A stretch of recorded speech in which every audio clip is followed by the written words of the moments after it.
আমার পিতা এসে আমায় প্রহার করবে, আমাকে বকবে, আর তুমি দাঁড়িয়ে দাঁড়িয়ে তাই দেখবে, তাই না?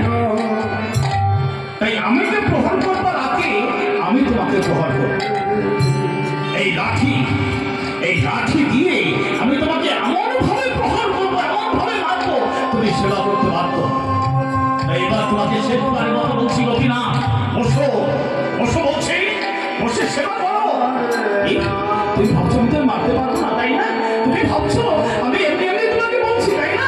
বসো বলছি, বসো। কি তাও বসবে না? দেখো দেখো তাহলে আমি তো মারতে পারি কিনা পারি। এই দেখো বসো বলছি, বসো।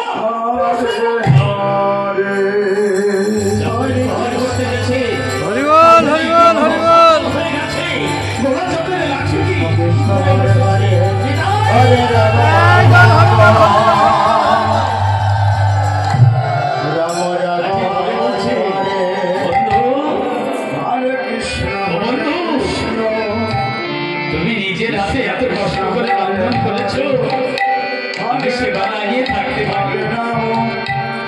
আমি তো এত সময় তোমার পরীক্ষা করছিলাম,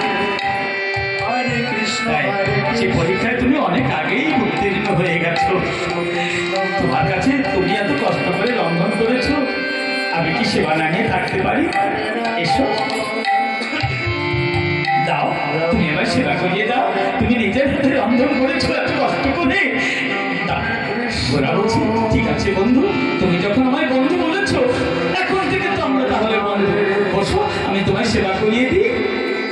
এই বলে গোপীনাথকে বসিয়েছে, ভোগের থালা মাঝখানে রেখে দুজন দুই পাশে বসেছে।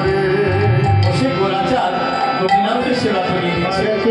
গোপীনাথ তুমি সেবা করো। কৃষ্ণ কৃষ্ণ